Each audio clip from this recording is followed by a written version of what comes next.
नमस्कार, जय हिंद, जोहार, जय छत्तीसगढ़। मैं विनय पांडे और आपने देखना शुरू कर दिया है मुनादी चौपाल। एक बहुत बड़ी खबर कल जो आई है एक अखबार के रिपोर्ट में, उससे संबंधित हम आज चर्चा करने जा रहे हैं, क्योंकि ये जो रिपोर्ट है ये कई लोगों का कहना है कि एक भयावह चेतावनी है। इसका आम आदमी पे क्या असर पड़ने वाला है, तो इन सब पर बात करने के लिए हम यहाँ पे मौजूद हैं मनीष जी। आप नाम से वाकिफ होंगे क्योंकि एक सोशल मीडिया इन्फ्लुएंसर के तौर पे आजकल एक्स पर भी हैं और फेसबुक पर भी हैं। हजारों की तादाद में इनके फॉलोवर्स हैं। तो चलिए बात शुरू करते हैं मनीष सिंह जी के साथ। आपका स्वागत है। नमस्ते। तो सबसे पहले तो ये कि IMF के तरफ से ये चेतावनी कराई कि भारत का कर्ज है GDP का 90% हो गया। ये सब चीजें तो ठीक है, आम आदमी समझता भी नहीं इन सब चीजों को, लेकिन आम आदमी पर कितना इफेक्ट डालती है ये सब चीजें?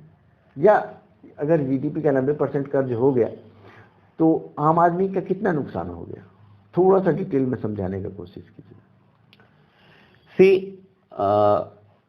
जो IMF की जो एक खबर कल आई है, अंतर्राष्ट्रीय मुद्रा कोष किसी एक देश की इकोनॉमी, उसकी प्रति व्यक्ति आय, उसका टैक्स का जो रेवेन्यू है, इन सारी चीजों को देखते हुए और प्रति व्यक्ति कर्ज कितना जा रहा है, इन सारी चीजों को देख करके एक चेतावनी जारी करता है। और उसमें भारत की जो अर्थव्यवस्था है उसको उसने बताया हुआ कि 205 लाख करोड़ की है। पहले तो अपने आप में ये आंकड़ा बहुत बहुत बड़ा ही नहीं, मैं कहूंगा भयावह है। हिंदुस्तान की 70 साल तक जो कर्ज की अवस्था रही है वो रही है लगभग 55 लाख करोड़ के आसपास थी हमारी। पिछले 10 साल पहले ये अवस्था थी, और इन 10 सालों में अगर 200 लाख करोड़ अगर इतना कर्ज बढ़ गया है तो सवाल है कि ये पैसा जा कहां रहा है और इसकी पूर्ति कैसे होगी? ये पैसा आप खर्च कहाँ किए और कितने दिनों में इसको लौटाएंगे, इसको लेकर के कहीं पे कोई स्पष्ट अभी हमारे को समझ नहीं बनी है, कोई सूचना उसके ऊपर में नहीं है। लेकिन एक चीज ये सोचने की जरूरत है, हम एक साधारण अगर जो इकोनॉमी होती है, घर की इकोनॉमी को अगर हम लेकर के चलें, कई पैरेलल उसमें फिट नहीं होंगे लेकिन कुछ फिट होते भी हैं। फॉर एग्जाम्पल, अगर आपका कोई लोन आप अगर कहीं से ले रहे हैं तो ज्यादातर वो लोन ये होगा कि लगभग 5 साल की जो आपकी इनकम होती है ना, 60 मंथ्स का आपका, उसके हिसाब से बैंक देना सेफ समझता है। इससे ज्यादा अगर आप ले रहे हैं तो बैंक आपको नहीं देगा। तो अगर आपकी मान लीजिए कि 5 लाख की इनकम है सालाना, तो वो आपको 5 साल की 25 लाख रुपए तक का लोन देगा, 50 लाख नहीं देगा। लेकिन अगर आप 50 लाख ले रहे हैं तो इसका मतलब यह है कि कहीं ना कहीं आपकी सिर्फ पेइंग कैपेसिटी को ही नहीं, कुछ दूसरी चीजों को भी उसने निगाह में रखा हुआ है, और हो सकता है कि उसका असर, वो पैसे तो दे रहे हैं लेकिन उसका फायदा वो आपकी पॉलिसीज में कुछ विशेष तरह की पॉलिसीज बनवा कर रहे। तो इसका मतलब ये हुआ कि आपने अपनी अस्मिता को भी वहां पे रखा हुआ है। ये सोचने की बात है। दूसरा ये है कि 205 लाख करोड़ रुपया जब आप उसको किस्तों में बांधना जब शुरू करेंगे, अभी हिंदुस्तान का लगभग 45% के आसपास जो पैसा है वो केवल किस्तों में जा रहा है। अगर आप सोचिए 100 रुपए कमाते हैं, 45 रुपए किस्तों में निकाल देते हैं, तो बाकी का 55 रुपए में आप देश चला रहे हैं। अब इसमें भी फिक्स खर्चे होते हैं, सैलरीज होती हैं, सेना के ऊपर में खर्च है, जो स्थायी खर्च होते हैं। जब ये आपने कर दिया तो इसके बाद में डेवलपमेंट के लिए पैसा कहां बचा? नई रोड कहां बनेंगे, नए इंफ्रास्ट्रक्चर कहां बनेंगे? तो ये पैसा भी हम अगर मान लीजिए 20 साल 25 साल में लौटाते हैं, उससे उतना तो समय लगेगा ही लगेगा। हम तो ये भी सुन रहे हैं कि 50 साल के बॉन्ड भी भारत सरकार लेकर के आ रही है, मतलब समझिए तीसरी पीढ़ी तक हमारा वो कर्ज पड़ता रहेगा। सवाल ये है कि ये आज ऐसा पैसा लेकर के हमने खर्च कहां पे कर दिया भाई, जिसका कर्ज हम 50 साल भुगतने के लिए तैयार रहे? ये बड़ा सोचने की बात है। तो ये जो इकोनॉमी को लेकर के हमारे पास में आज की डेट में कंसर्न है, इसको सोचना पड़ेगा कि कैसे आने वाले समय में हम देश की सरकार सोचे कि ये कर्ज को किस तरीके से रिड्यूस किया जा सकता है और किस तरह से हम अपनी इकोनॉमी को वापस एक जो पुरानी अवस्था थी उस तक लेकर के आ सकते हैं। लेकिन इसमें एक चीज और कही जा रही है, ये बात कि जापान का अगर हम देखें तो उनका भी हाँ, जापान का कर्ज जो है वो तो 120% है, तो वो किसी का लोग 250% है। तो फिर हमारे ऊपर ये कौन सा आफत आ रहा है? अगर कोई पहलवान 350 किलो वजन उठा सकता है तो क्या आप भी 350 किलो उठा सकते हैं? नहीं। उसके शरीर की तासीर अलग है, किसी और की सक्षमता अलग है। और दूसरा, ये सक्षमता हमको पता कैसे होगी? सक्षमता तब पता चलती है जब वो ब्रेकिंग पॉइंट पर पहुंच जाता है। अभी हमने हाल में श्रीलंका का उदाहरण देखा, लगभग 120% उनकी इकोनॉमी पे जाकर के वो ब्रेकिंग पॉइंट आ गया। 119% तक एवरीथिंग इज फाइन। जैसे ही 120 पे जाकर के वो गिरा, तब हमको पता चला कि 119% ठीक था। भारत की इकोनॉमी का ब्रेकिंग पॉइंट क्या है, क्या आपको पता है? नहीं पता है। जिस दिन वो ब्रेक हो जाएगी उसके बाद ही आपको पता चलेगा कि सेफ लिमिट क्या थी। तो अमेरिका जो है अगर 250% या जापान अगर 300% अपनी इकोनॉमी का कर्ज ले रहा है, तो हम भी उस चीज को ले सकते हैं। ये सक्षमता का कोई पैमाना नहीं है। ये दो अलग चीजें हैं, दो अलग इकोनॉमी है, दो अलग तासीर है। एक और चीज उसमें देखिए, प्रति व्यक्ति इनकम। आप अगर 5 लाख कमाते हैं तो 1 लाख का कर्जा आपके लिए कोई चीज नहीं है, लेकिन आप 50,000 कमाते हैं तो 1 लाख का कर्जा आपके लिए बड़ी चीज है। तो हिंदुस्तान में प्रति व्यक्ति इनकम को अगर प्रति व्यक्ति कर्ज के हिसाब से आप तौल कर लेके जाएं, तब आप उसको देखिए कि अमेरिका अगर 250%, हमने अगर 1 लाख लिया हुआ है, अमेरिका ने 2.5 लाख लिया हुआ है, वो 10 लाख कमाते हैं, हम 50,000 कमाते हैं। तो ये इन बिंदुओं को जब तक आप पूरा साथ में लेकर के नहीं गए, तो सीधे हवाबाजी करना मैं समझता हूं बिल्कुल गलत है। और ये एक र्यूमर फैलाने वाली बात हो गई, या लोगों को एक झांसे में रखने वाली बात हो गई कि हम ऑलरेडी एक अच्छी पोजीशन में है और उसके अमेरिका बनने की पोजीशन में। ये बिल्कुल गलत सोच है और ये बड़ी खतरनाक सोच है। थोड़ा सा समझाएं। यहाँ की जो प्रति व्यक्ति आए हैं 1.5 लाख रुपए जी, और 1,40,000 रुपए प्रति व्यक्ति कर्ज हो चुका है। तो ये मेरी समझ से तो ज्यादा घातक है। निश्चित रूप से ज्यादा घातक है।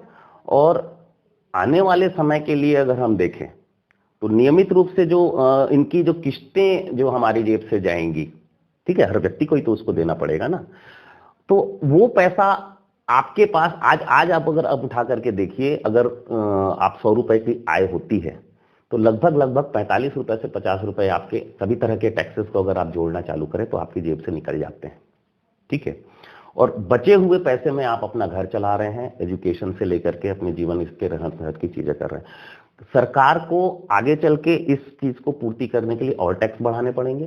तो कहने का मतलब ये हुआ कि 45 रुपए की बजाय आपको 55 रुपए अगर टैक्स देना पड़ेगा, तो जीवन में तो आपको कठिनाइयों का सामना करना पड़ेगा। लेकिन कई रिपोर्ट में ऐसा बताया गया कि 5वीं सबसे बड़ी इकोनॉमी इंडिया की है। शेयर मार्केट का आप देख रहे हैं सर, ये फार्स है। आप सिंगापुर जानते हैं, सिंगापुर बहुत अच्छा देश है, उसकी इकोनॉमी 35वीं है दुनिया में, ठीक है। तो आंकड़ों के लिहाज से आप कहानियां बहुत सारी बुन सकते हैं, लेकिन जो एक देश का प्रति व्यक्ति आप आय को लेकर के ले लें, आय भी उसमें स्पष्ट नहीं है। प्रति व्यक्ति परचेजिंग पावर कितनी हो रही है, उन चीजों को उसको आप मिलान करके देखिए। आप भुखमरी के सूचकांक में 127वें नंबर पे है, और वो कहां है? 150 करोड़ लोग एक रुपए भी जमा करें तो 150 करोड़ रुपया हो जाता है, which is a very big sum, ठीक है। तो वहां अगर आप, जिनकी जनसंख्या अगर 10 करोड़ है, 15 करोड़ है, और उनकी इकोनॉमी अगर आपकी तुलना में आधी भी है, तो भी प्रति व्यक्ति आप हमसे बहुत अच्छी पोजीशन में है। लिविंग स्टैंडर्ड के हिसाब से जाएंगे तो अगर हम 100वें नंबर में हैं तो वो 25वें नंबर में मिलेंगे हमको।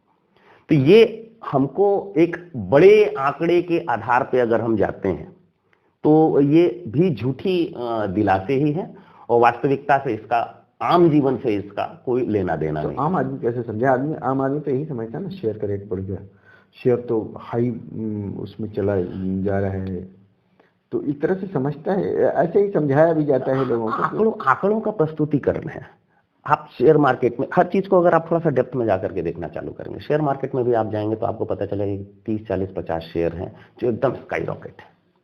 उसमें इतनी हाई ग्रोथ है जिसकी वजह से पूरा एवरेज जो सेंसेक्स है वो बहुत हाई लेवल पर चला जा रहा है। लेकिन अदर जितने शेयर्स हैं, अगर वहां बाकी के जो शेयर्स को आप उठा करके देखेंगे तो उनमें आपको बहुत मामूली अंतर दिखेगा। कम वृद्धि दिखेगी, घाटे में भी दिखेंगे। तो वो कुछ शेयर पूरे मार्केट को उछाल करके लेकर के चले जा रहे हैं। तो यहां अगर आप उस सेंसेक्स को वास्तव में अगर भारत की ग्रोथ का पैमाना मानेंगे तो ये भी गलत है। कुछ कंपनियां बढ़ रही हैं, इसमें कोई असत्य नहीं, लेकिन ज्यादातर उनकी हालत खराब है। कुछ कंपनियों के पास कहां से पैसा आ रहा है? वो तो पैसे तो आ रहे हैं, पैसे तो आ रहे हैं। अब और एक चीज ये भी है कि हमारा जो विदेशी मुद्रा भंडार है वो भी बहुत ज्यादा बढ़ा है। दो चीजें आपने बोली, विदेशी मुद्रा भंडार की बात बोली, पैसे कहाँ। मैं पहले विदेशी मुद्रा भंडार की बात कहूँ। अगर आपका कर्ज 55 लाख करोड़ से 200 लाख करोड़ रुपए 205 लाख करोड़ तक चला गया है, ये तो आपने कर्ज ले लिया। मैं आपसे ये कहूँ कि आपके पत्नी के पास 10 साल पहले केवल 10 तोला सोना था और आपके ऊपर में कर्ज जो था वो 50,000 रुपए था। अब आपका कर्ज 5 करोड़ हो चुका है, लेकिन बीवी के पास सोना 20 तोला हो गया है। ठीक है, तो एक्चुअल में आपने जो कर्ज लिया उसके एक छोटे फ्रैक्शन को ही तो विदेशी मुद्रा में कन्वर्ट करके रखा हुआ है। जब कर्ज इतना ज्यादा हो गया है तो उसके मुकाबले ये जो आपने राशि को रखा हुआ है फॉरेक्स के रूप में, वो पहले से जरूर ज्यादा है, लेकिन ओवरऑल कर्ज के हिसाब से देखेंगे तो वो तो फ्रैक्शन ही हुआ। तो उसी तरीके से हमको समझना पड़ेगा ये झूठे जो दिलासे दिए जाते हैं, कहीं ना कहीं भाई हमारी इकोनॉमी में गिरावट तो है। इस चीज को पहले तो ये है कि समस्या को स्वीकारिए तो सही। एक आपने और कहा कि पैसे कहां से आ रहे हैं, एफडीआई, तो एफडीआई के माध्यम से भी। अब इसका हिंडनबर्ग की एक रिपोर्ट आई थी। हिंडनबर्ग का कहना है कि कुछ कंपनियां हैं और उनमें पैसा राउंडिंग हो करके और भारत में आ रहा है।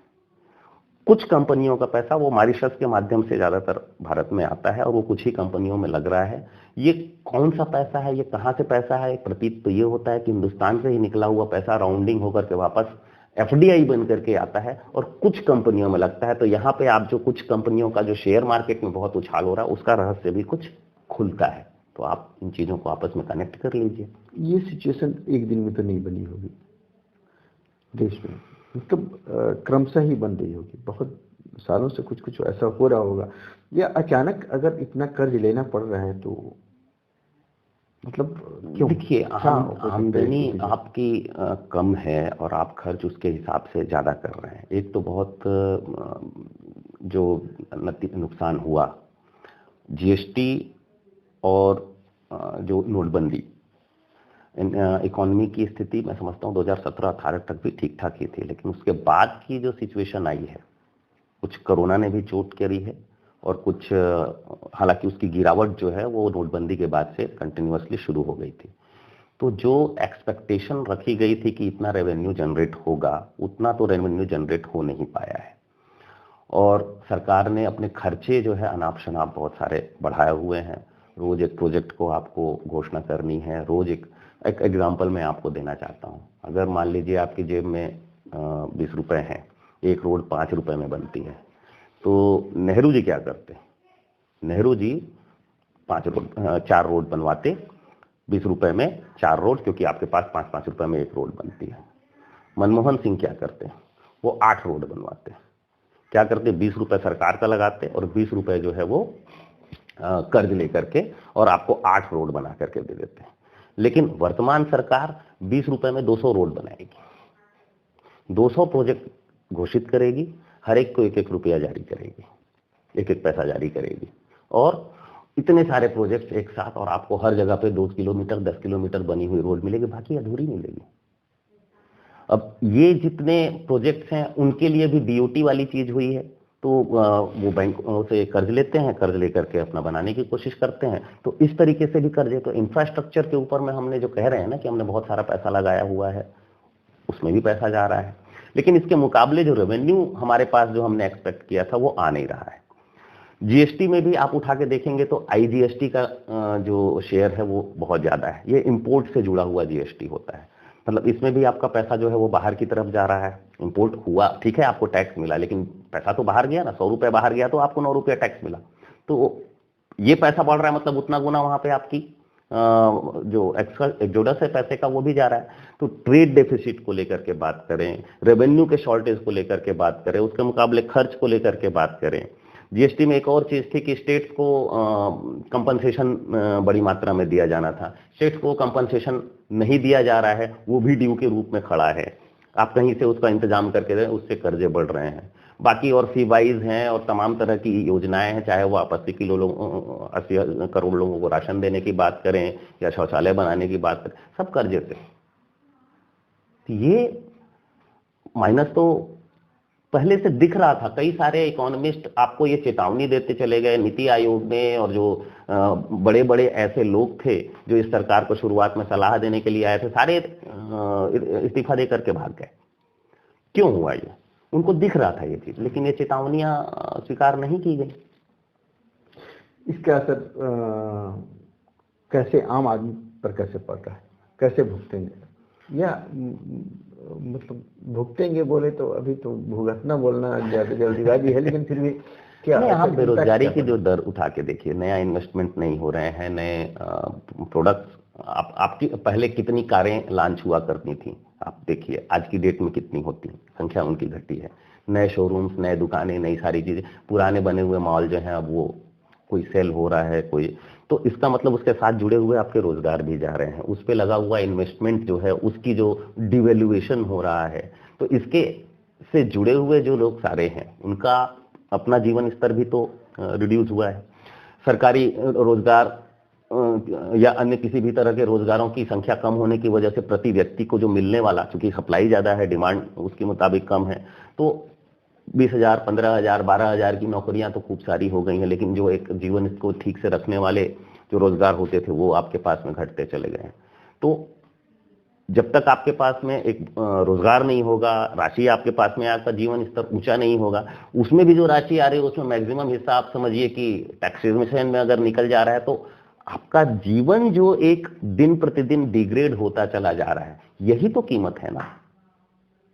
सरकार इसी तरीके से पूर्ति करती है। ये जो देश में जो हिंदू मुस्लिम और ये सब चीजें चल रही हैं, उसका असर इन्वेस्टमेंट पे भी पड़ा है क्या? देखिए, चाणक्य ने एक किताब लिखी, और चाणक्य की किताब बेसिकली है स्टेट क्राफ्ट के ऊपर, है ना। वो बताता है दुर्ग कैसा होना चाहिए, टैक्स कैसे लिए जाने चाहिए, अधिकारी किस तरह के होने चाहिए। तो कंप्लीटली वो एडमिनिस्ट्रेशन के ऊपर में, सरकार चलाने, देश चलाने के ऊपर में वो बुक है। उसका शीर्षक क्या है? अर्थशास्त्र। अर्थ प्रशासन का मूल है, प्रशासन अर्थ को लेकर के चलता है। आप अर्थशास्त्र को, धन से जुड़ी हुई चीजों को एकदम बिल्कुल किनारे करके, हमारी राजनीति का आज की डेट में क्या मतलब है? हिंदू मुसलमान, तो चुनावी गणित, तो गैर यादव पिछड़ा, तो गैर जाटो दलित, इन्हीं सब गणितों को हम राजनीति समझते हैं। अगर चाणक्य के नजरिए से आप जाएं तो राजनीति तो प्रशासन है ना, अर्थव्यवस्था है ना। हम ये बिल्कुल भूल चुके हैं। मतलब अगर आप कुछ पॉलिटिशियंस को लेकर के बात कर रहे हैं, राहुल गांधी को पप्पू कहा जाता है, उस बंदे की इकोनॉमिक की समझ जब भी मैं देखता हूं, मुझे लगता है कि he is having better understanding for the economics, लेकिन उसके मुंह से तो कभी मैंने हिंदू मुसलमान, वो राजनीति में फेल है। तो कहने का सेंस ये हुआ कि पॉलिसी और पॉलिटिक्स ये दो अलग चीजें हैं। पॉलिटिक्स आपको सत्ता तक लेकर के जा सकती है, लेकिन वहां जाकर के आपको पॉलिसी बनानी है। चाणक्य भी कहता है कि राज्य का जो अल्टीमेट ऑब्जेक्टिव है वो प्रजा का वेलफेयर है। अब ये वेलफेयर उनकी अपने लिविंग स्टेटस, उनके रोजगार, उनके पेट को भरना, उनकी हंसी खुशी में, उनकी सुरक्षा में वृद्धि होना होता है, या आप उसको परपीड़ा का भी सुख दे सकते हैं। एक लास्ट सवाल, फ्रीबीज भी इसके लिए जिम्मेदार है क्या? फ्रीबीज जिम्मेदार हैं निश्चित रूप से, लेकिन किसको आप फ्रीबीज बोलोगे और किसको नहीं बोलोगे?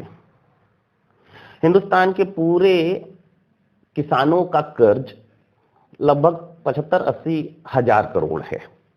आप इसे अगर माफ कर देंगे तो ये फ्रीबीज हो जाएगा, लेकिन 10 उद्योगपतियों का कर्जा अगर 12.5 लाख करोड़ माफ कर दिया जाता है तो ये फ्रीबीज नहीं होता है, ये इकोनॉमिक सुधार होते हैं। 12 लाख का कर्ज माफ होना, या अगर मैं कहूं कि भाई 70,000 करोड़ का भी, तो 12,70,000 करोड़ सब कुछ फ्रीबीज मानिए आप, या फिर ये कहिए कि ये भी फ्रीबीज नहीं है और वो भी फ्रीबीज नहीं है। इन दोनों के बीच में डिस्क्रिशन करना ये मैं गलत समझता हूं। इनका माफ कर रहे हो तो उनका भी कर दो, और नहीं कर रहे हो तो किसी का ना करो। प्रशासन तो यही है ना, बराबर सबको एक नजर से देखना। तो थैंक यू। तो ये थे मनीष सिंह जी, और आपने सुना मतलब सरल तरीके से क्लिष्ट इकोनॉमिक्स को समझा रहे थे, जो आम आदमी की समझ में नहीं आती है। Thank you. देखते रहिए मुनादी चौपाल, पढ़ते रहिए munadi.com, the voice of voiceless.